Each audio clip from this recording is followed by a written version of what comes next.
Cool. Hello, everybody, and welcome to today's Friday episode of Trade the Chain.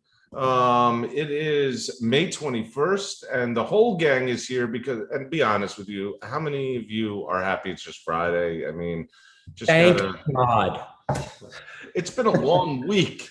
So anyway, we got a great topic to discuss today. One of the things that we had mentioned a couple of days ago was the China news that came out. Well, it appears that some people here have put their tin hats on. And so we're going to go through what some thoughts are on the China news. And obviously, you can read the title, and that's where we're leading to. But I'm here once again with the best hair crypto, Ryan Gorman, along with our crypto analysts who just darn hitting it out of the park the last month with their market. Oracles, Alex. They're the oracles. Oh my God. Yeah, forget AJ Monty. And he might be watching this, but CJ. They used to kill the oracles back in the old days. So no, we don't want that. All right. CJ and Monty from MarketRebellion.com, the crypto oracles are here as well.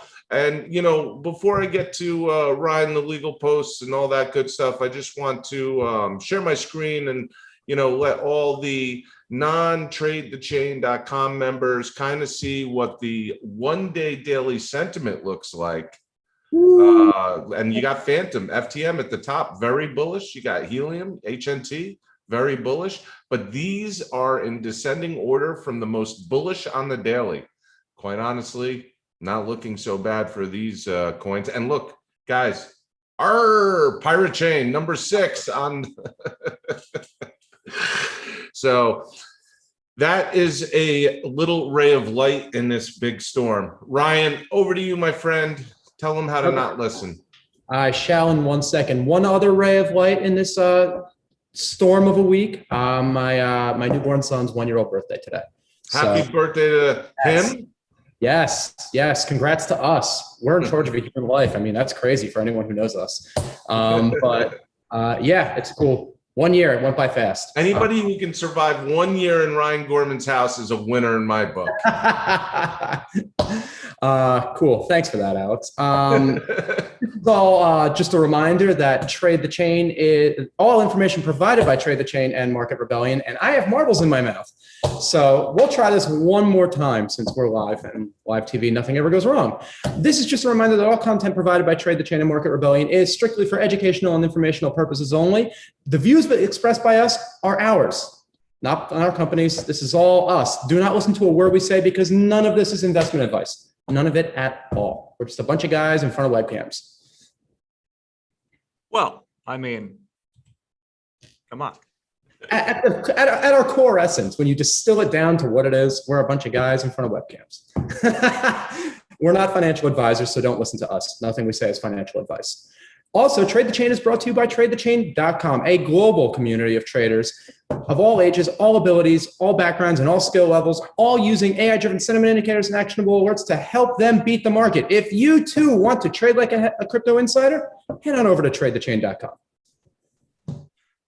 And then moving over to MarketRebellion.com/crypto. This is Monty and myself and our community at Market Rebellion. With us, you get exclusive access to trade ideas on a weekly basis with updates, stop losses, entries, and exits, along with our macro portfolio allocations, a pro charting platform, a trading education curriculum, and an elite community of traders all throughout the world, and much more. If you're serious about trading crypto, this is the service that gives you everything you need all in one place. And you start your first month trial for just $1.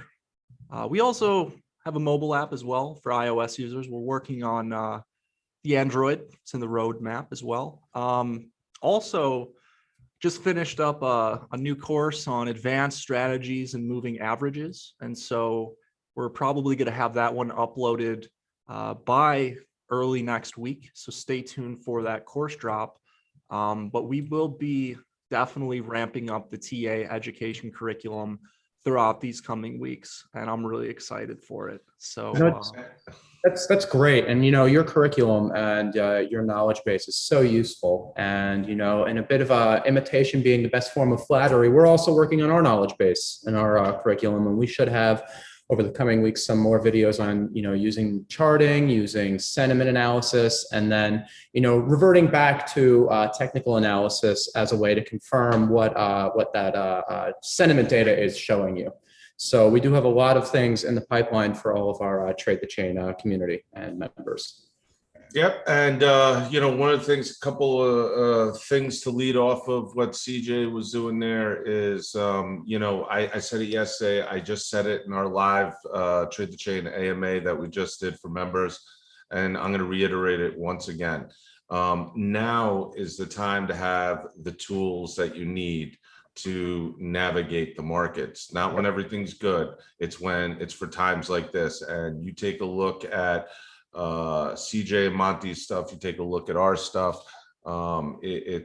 Listen, two of us here are old enough to have lived through in traditional finance the '08 crash.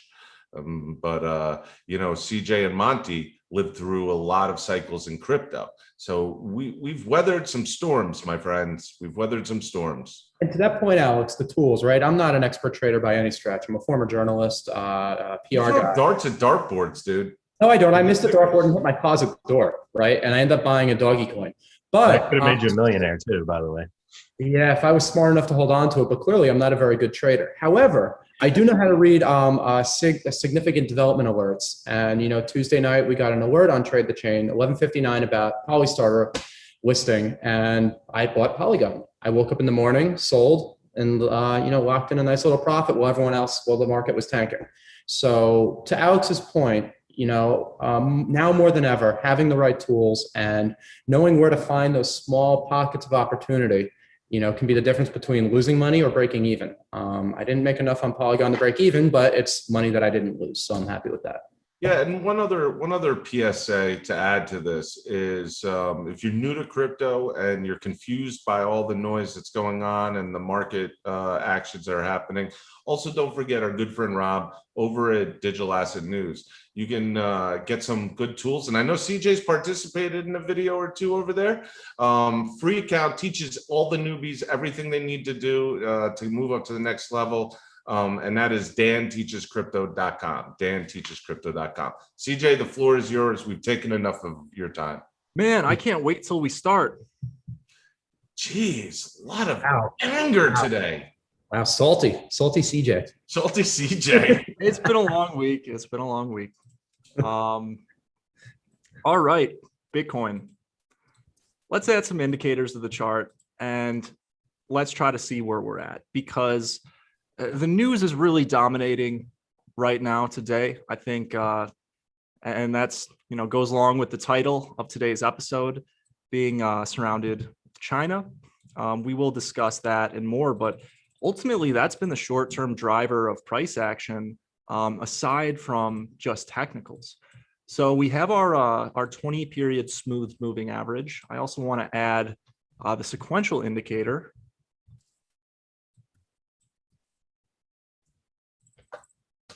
And the last thing will be the CCI. So appreciate your patience, guys.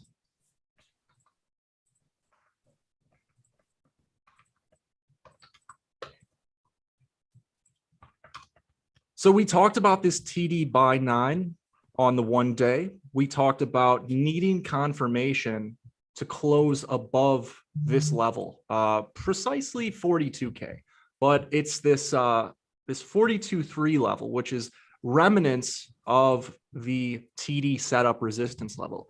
Even in our bullish candle yesterday, we are not able to close above that level. I think if we can finally close above that level with either a hammer candle or an engulfing, that's going to bring the confirmation that I need to get into a long trade so that bullish price action can potentially rise up to possibly break through resistance at 45K. And then ultimately, when that moving average comes down, around 50K. As for downside price action, we're seeing some horrible, I'm not going to say horrible, that's a little extreme, but we're seeing some bad news in terms of what China has been giving us. I just can't help but think they're still bullish internally, not for their citizens, but ultimately for the wealthier elites and government entities who are creating this policy. when we talk about kind of downward price action and how further down we could go in this dip, we're already starting to see a bullish divergence in the CCI. And divergence just consists of when you have the CCI, which is ascending, meanwhile price is descending. That's the meaning of divergence. And when you get that, it means the existing trend is getting really weak. And so I'm still expecting us to bounce from this level. I just think the news from China today put a short-term dampen on that bullish price action. There's also a question I want to get to from an individual in the chats. I really liked this. CJ, thoughts on if we close the 20-week EMA this Sunday?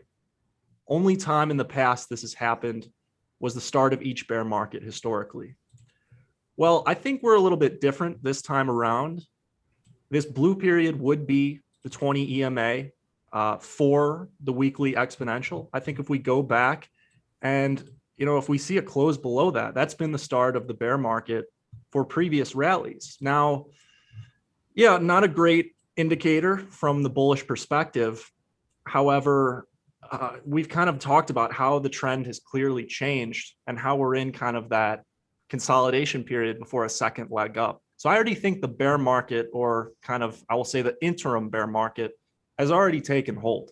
It's just kind of a game now of what's the bottom before we go up towards the end of 2021. Is it going to be, 33K, 29K, what we just experienced? Or is it going to be, 25K? That's a decision that will be made ultimately by the weekly chart in the next 3 to 4 weeks to come. An interesting point that our chief community officer and research analyst, Nick Mancini, made during our AMA is that the vast majority of Bitcoin bought at about the 30K level is in the money. And after you get below that point, that Bitcoin is no longer in the money. And the amounts in which it was bought indicate that those purchases came largely from institutions.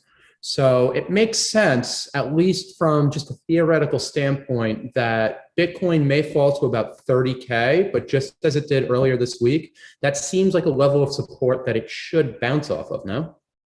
Yeah, Ryan, that's a great point. I saw Nick on Cheddar and on CoinDesk. He did a terrific job doing some Bitcoin analysis, and I think he's spot on here.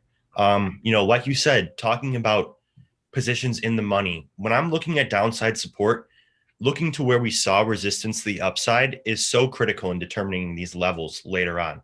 And just like you pointed out, we can look to this level right here and this level to right here as being possible levels we can look to going forward. So let's draw some price lines right here. This level right here of roughly 38K, I think that this could potentially be an upper bound for a channel.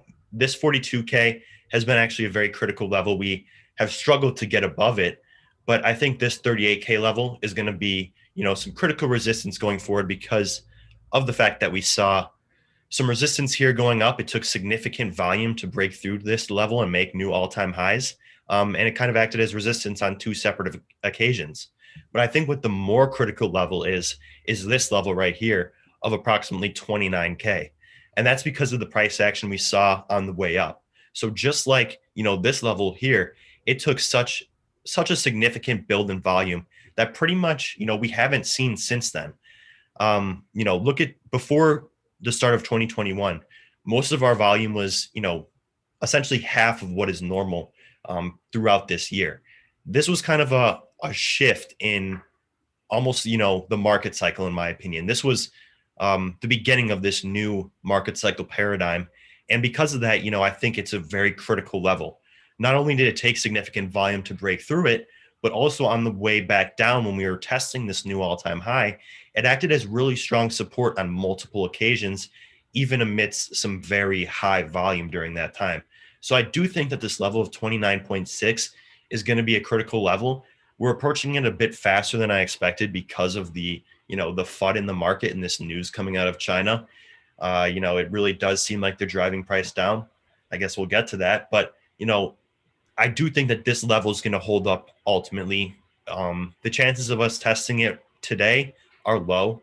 There's still some bulls that are trying to maintain this price of around 37K. But I do think there is a pretty high likelihood of us ultimately retesting this level. But because of its, historical significance, I would be very, very surprised if we broke this level in the interim or even in the long term. It's funny you mentioned the impact of the news from China, which we'll get to in a moment, because it is rather far-reaching and broad in scope when combined with some of the noise that came out yesterday. Sentiment had largely recovered to a positive point overnight. If you look at the hourly sentiment on the one-day chart on Trade the Chain, I'm having issues with screen share right now because my MacBook Pro isn't cooperating. I'm pulling it up. Hang on. When you can see exactly where the news came out of China when the price just falls off a cliff and sentiment goes at about the same time with it. But it's already started building back up. And though price isn't necessarily recovering, it's starting to rebound a little along with sentiment, which is basically neutral right now. It had gone positive for a short time, for about 10 minutes, maybe 20 minutes. But sentiment is strong. There is support. Alex, look at the hourly. Oh, I'm sorry. I'm on the 1 day. Perfect. 1 day hourly. No, stay there. Go to the hourly sentiment. Hourly. My screen's on that. So No, sorry. Yeah, fine. I got it. You got it. Come on, Alex. Come on, guy. But see how sentiment is starting to show more support as the day wears on and as people realize that this is just more of the same, I guess. There may be a little bit more meat on this bone than there has been in the past, but at the end of the day, there's still plenty of support in the market. And while the price might not rebound right away, usually sentiment rebounds before price does, and sentiment has started to rebound. So it's interesting to see, and I hate the word interesting, it's compelling to see if this holds throughout the weekend and how the markets respond, because they tend to sell off on weekends when volumes are lower than they are during the week. The classic Sunday dip buying. We'll see if we get another opportunity in the coming days, but I'll be looking for it. It's been so consistent. Like death and taxes. I have a hot tip for social media people. Alex is all thumbs. One of the people. I saw that just now too. Thank you very much. So someone earlier. I just want to mention when CJ was a little salty. A couple people chimed in and said get him his panda chicken. With the social media, hot tip number one: don't post stuff you're buying. I look back and I think Justin Tron posted, "Hey, just got a bargain at $40,000 for Bitcoin. Bought 2 million of it. 100 million. He bought 150 million worth of Bitcoin. Well, he lost about almost 30 million of it in the last week. So that's too bad." And if you're buying something on Voyager that can only exceed a certain order limit, like 5 or 10K, and you put down 10 orders, we know you just bought 100K worth of whatever you're snapshotting. Anyways, well, that was a dead giveaway, CJ. I'm sure we'll be getting a text. Let's talk about this propaganda. Let's talk about China. Let's talk about the history of what they've spouted out over the years, and what they're trying to do now. Is it for real? I mean, come on, let's get the tinfoil caps on. Is this a conspiracy theory? I've never worn a tinfoil hat on this show. Come on, Alex. It feels a little more real this time. They've really clamped down on, payment rails into crypto trading venues, the ability for people to bring money off and on exchanges. Though something that Nichols pointed out was that, in China, during our AMA, he pointed that out, a community member. In China, a lot of trades are backed by Tether stablecoin, right? People in China are trading out of Tether into their pairs. And once the ban took hold, he noticed that USDC coin minting shot through the roof. So it's almost like people who want to trade in China are going to find a way anyway, because they're used to having to circumvent the Great Firewall for a whole other host of reasons. So instead of using Tether, which would be a dead giveaway, they're using USDC, right? So when you have the government say, we're going to crack down on trading activities, we're going to clamp down on payments, and we're going to clamp down on mining, people find a way. So I don't know how much more real it is this time, but it seems like people within the country are taking it more seriously. Well, it's been brought to my attention that someone may have the thought that they are issuing this ban in order to compress price so that they can front run their own citizens and purchase Bitcoin themselves on the cheap. That's not what I said, Alex, but thank you for framing. I didn't mention names. I didn't mention names. Oh, I mean, would it surprise you? It wouldn't surprise me. No. It's not like the government in China cares about anyone but themselves and staying in power. It doesn't care about the citizens. They're communist. It's not for the citizens. It's for the ruling regime. So it wouldn't surprise me. CJ, talk to us. I mean, yesterday we were talking about how, like, God, this is getting too far into the conspiracy type tinfoil hat. I love it. I want to hear it. The concept of like a global elite, like that doesn't exist in China because the government controls everything. And even if you make $1 billion in China, they'll lock you in a gulag if you don't say good things about China. Like it's just why Justin Sun fled the country and Jack Ma is now living in a cottage. It's sad what happened to Jack Ma, but not right.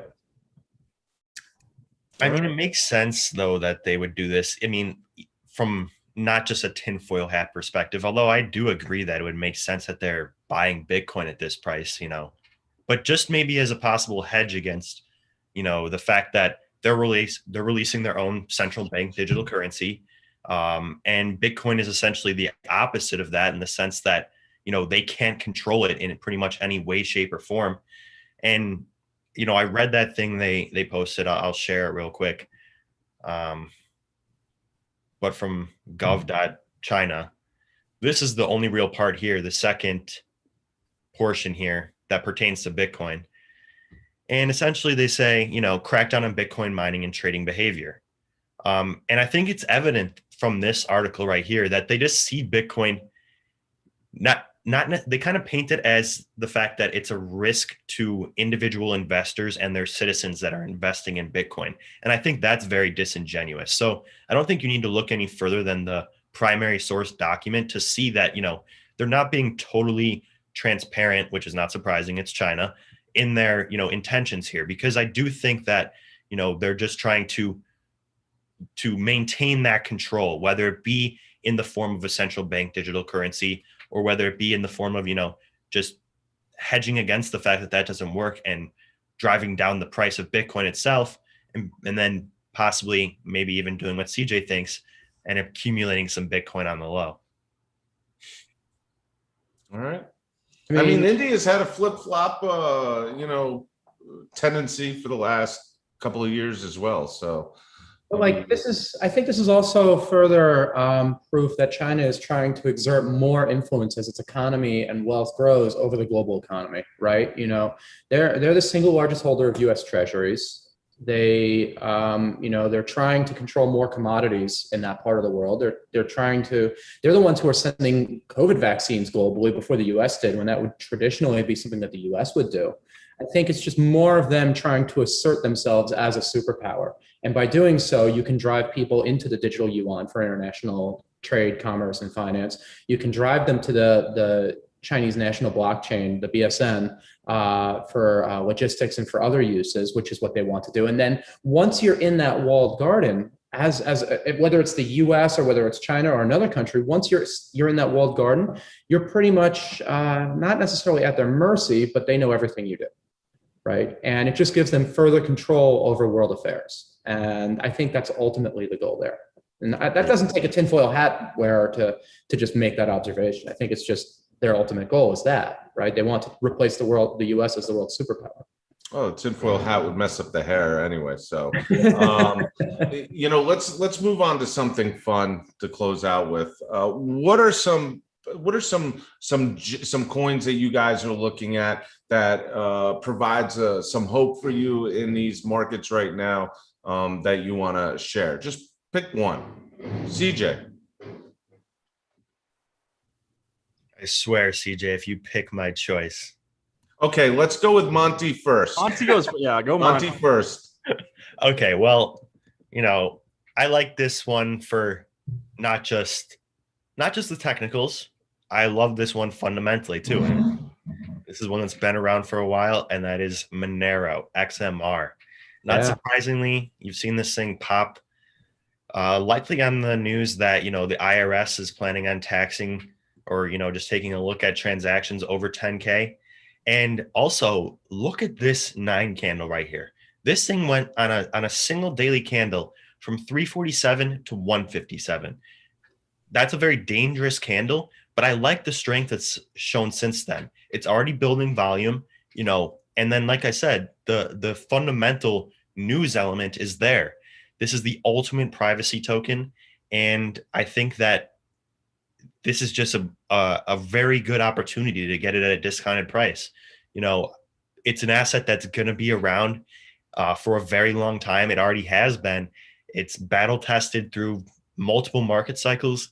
And I think that, because of the drastic nature of this candle right here, this provides a pretty unique buying opportunity in this window right here between 347 and 157. I like the idea of accumulating XMR below 347. And yeah, this morning I actually went ahead and purchased some because, like I said, it's the ultimate privacy token. I think that's going to become more of a concern going forward. And, it's been around for a while. It's put in its dues. And I think, I think Monero is one that could see some very good price action in the interim.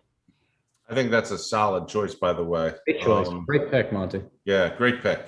The funny thing is, we're not seeing any type of reaction rally from things like Zcash, which is an attempt at a privacy cryptocurrency. Yeah. But I mean, with regulations, they'll probably just force individuals to make it auto public. Yeah, I like XMR as well. The deal with the market right now is just, we haven't found a bottom yet. We haven't led to concrete circumstances which would create a bottom, like low volume, creating a higher low in the trend. We haven't done that yet. And until we do, we just really, I don't have enough confidence to be able to call a bottom, essentially. However, it will happen eventually, and it will occur. And at that point, alts will rally as well. It's kind of a general premise that they will follow Bitcoin in the next leg of the bull market. Now, how do we position ourselves today? I'm still waiting to get some confirmation above 42K. I think if we close above 42K strongly and can sufficiently hold that momentum, then alts will follow Bitcoin just as well, whether it's Mana, whether it's Monero, like Monty said, or something like Luna, which I hold all of those, just by the way. It's just we haven't found that bottom yet. And until we do, it's going to be a little suspenseful. That was a great speech. Great speech. Can I give one more? I just don't know what coin you like, CJ, though. I don't either, but that moved me. I got to say, that moved me. No, don't worry. I got one more. So I'll cover for CJ's last. His speech was really good there, though. But I wanted to look at StormX. I mean, this one has just been in a slow bleed out since it made that climb to an all-time high of almost 10 cents. And I think right now, it's got a pretty unique buying opportunity. I don't think that right now necessarily is a good time to enter, but I think a break above this level right here, right above 3 cents, could be good confirmation to enter a long trade. StormX is one that, despite the fact that it's just been kind of in this bearish formation for, almost 2 months now, I think the fact that they have a sort of business model that involves onboarding new users, lots of people downloading the app. It's not like they didn't take anything away and that we're just back to where we were back here in the beginning of March. They onboarded a ton of new users. A ton of people have been purchasing things and using the StormX app. So I think the fact that, it got a little bit of ahead of itself right here is okay. I think looking back at the start of the year, StormX is still in a good place relative to where it started. And not just in terms of price, like I said, in terms of user growth. So I think that this one is one to watch. And if CJ gets his wishes and Bitcoin breaks above 42K, I think that could bring a lot of confidence back to the market. And that would, lead to assets like StormX performing very well. So I'll be watching this. Full disclosure, I do still hold some. But I'm looking to add more. Like I said, if it possibly breaks above this critical resistance of just above 3 cents. So watch out for StormX this week. Cool. All I have right. Stormtrooper. I have Stormtrooper in my bio on Twitter from CJ. Which one of you told me to do that? Wasn't Or this I bad? lost a bet, didn't I? I don't remember. Do you guys? I'm always losing It was bets. a long time ago, and I just So kind of asked it. So I think there. So if Monty has 2 coins, then so do I. Oh, come on. No, see, I'm not as technical as Monty is, so it won't take nearly as long if I can just spit out my diatribe.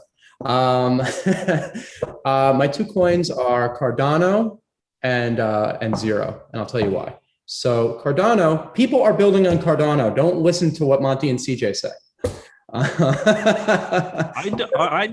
after our conversation with Lucas yesterday, I mean, that was very clear with. No, absolutely. And it might take a little while, but I think ultimately Cardano has a significant opportunity to potentially flip in Bitcoin. I don't know that that'll ever happen, but I also don't think it'll outgrow ETH, which means I think ETH will over the long run outperform Bitcoin. But that's a whole other thing that I've talked about a million times. I just feel like with the way that Cardano is been built, with the architecture it has, and with the capabilities that it's proven to enable for projects that build on it, over the long term, I really do think that Cardano is going to outperform most altcoins out there. And the reason I take Zero from Zero Exchange is because if you have the IRS and China and all these other jurisdictions, India, clamping down from a regulatory standpoint on centralized exchanges and making them do all this reporting, a lot of traders are going to start flocking to DEXs. And the only real option for cross-chain trading across, ETH, Binance Chain, AVAX, and I think, what's the other one that they just launched, Alex? I can't hear you. Gondola.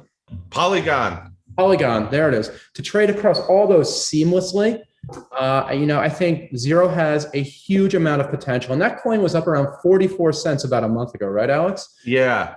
And it's down below 8 cents now. It can only bleed out so much. And I feel like, in my opinion, this is a good time to enter a trade on that because it's a calculated risk. They're starting to launch direct listings on Zero now. I know that Cent token is going to be one of those. Donish is heading up that. But there are other coins that they're announcing on an almost weekly basis. They have 1 or 2 coming to the exchange. And when you're doing that, you're building a business that has a built-in user base. And you have yield farming on Zero. And I just that's Weston with the Polygon. Folks, Polygon bridge is up, like Ryan said. Exactly. Weston Nelson is collecting like 777,000. I think it was 25,000 tokens a day. 2,500% or some crazy number. So when you have the incentive to interact with Zero token the way that people have on that exchange right now on that DEX, I feel like the only direction is up for them over the long term. Maybe in the short term it bleeds out a little more, but I feel like right now is a great buying opportunity for Zero. Yeah, I mean, it can only go to zero, right? You can only lose all your money. So it's really not that bad of a deal. Been holding this one since like 27, 25 cents. It's been a brutal hold. I'm not going to lie.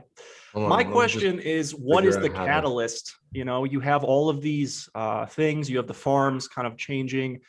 Zero is going to be switching the emission rewards from Zero token to other tokens on the platform. But we've had these news events. We've had the chains become added and integrated. What's the catalyst to make this token go up? Because it's not doing well. Zero?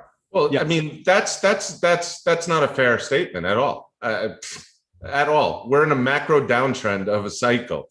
Yeah, the whole market is down. Yeah, that's like the people I see on social media going, why is this token going down or why is this going down? We're in a macro cycle. I mean, you can't now. If we were in a bullish uptrend cycle and there's a token going down, yeah. But everything's moving with the waves. Come on.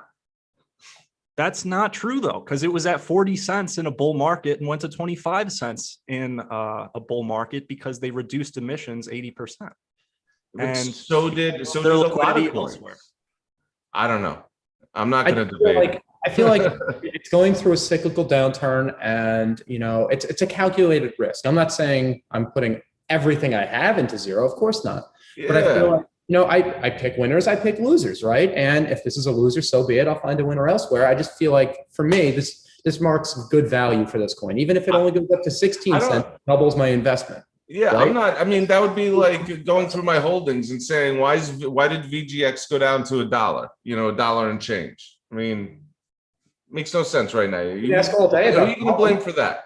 Yeah, I could ask all day about Gollum. That was going down in a bull market, right? Oh, Gollum was a turd in a bull market. Yeah, dog with fleas, as you'd say, Alex. Oh, three dogs and a cat with fleas. So, I mean, there's always going to be coins that don't go up or down in unison with the market, right? And I just feel like it represents good value right now. That's all. Well, I picked up ADA Cardano for the first time. Wise man. I didn't. I'll just say that I'd never held it. I didn't quite pick up the Cardano faith from the ADA Army. What they're about, but after doing a little research, listening to a few smart folks, I think it has a future, a bright one. So, and I still hold I still hold all my favorites: VGX, STMX. I got Zero. I got oh boy, KNC. I still hold. Listen, we like KNC. There's another one, CJ. We like KNC. That thing can't get out of its own way with a bus chasing it the wrong way down the street. Any parting words as we go into this fine weekend? I swear, I hope there's a DoorDash delivery coming over to Mr. CJ's apartment soon. No. Later on, but I just want to say it's been a hell of a long week for everybody who's been in the markets, and I love you all. We'll get through this. These things this type of price action does happen in crypto, but happens in oil, equities, gold, happens other places too. It's not just crypto. No marriage is perfect. All right, guys. Thank you for joining us, everyone. We love you all, and we appreciate you guys for watching. Have a happy Friday. Hang on to those handlebars extra tight this week, and let's see what happens on Sunday evening going in through Monday. So one only knows, but appreciate it, and we'll talk to you guys later.